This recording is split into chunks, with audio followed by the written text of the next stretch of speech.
kani waa kursigii ay ku fadhiday Aamina Xuseen Xasan oo ahayd gabar ardayad ah oo maanta ku xubaysan ay ku dhexdileen fasalkii ay xiisada ku qaadanaysay. Aamina waxay dhiganaysay kuliyadda shareecada islaamka jaamacadda Soomaaliya sanadkii ugu dambeeyay ee waxbarashadeeda ayay ku guda jirtay, balse uma aanay suurtagelin in ay maanta badqabka ka soo laabato jaamacadda ay dhiganaysay. fasalkii ay wax ku baranaysay oo aan tagnay daqiiqad kadib dilkeeda waxaan ku aragnay dhiig fara badan, waxaana gebi ahaanba istaagay hawshii jaamacadda. hoyga qoyska marxuumadan ayaan tagnay si aan ula wadaagno dareenka dhacdadan xanuunka badan, ha yeeshee waalidiintu waxay ka gaabsadeen in ay nala wadaagaan dareenkooda.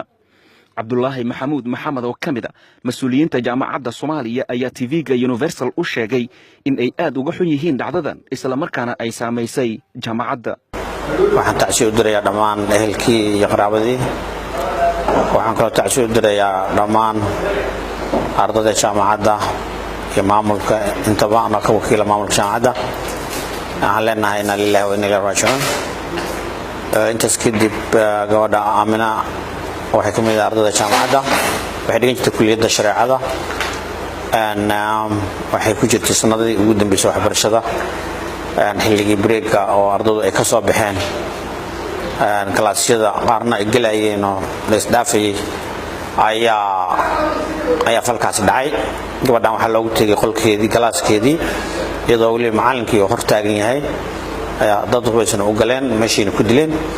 waxaan leenahay Allah u naxariisto. horta dhacdadani waa dhacdo nagu cusub, waa dhacdo xanuun badan in qof ardayada oo waxbarasho soo doonatay kalaaskeedii inta loo galo lagu dilo. waa dareen adag ay leedahay, waa ka bedelan tahay dileelka nooca kale oo ka bedelan tahay.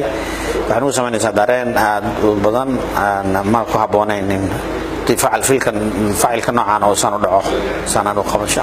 dhacdadan waa mid ugub ku ah magaalada Muqdisho, waxaana maalmihii ugu dambeeyay soo badanayay dilalka arxandarada ah ee ka dhacaya caasimadda, kuwaas oo ilaa iyo iminka aan waxba laga qaban. Cumar Maxamed Soomane, Universal TV, Muqdisho.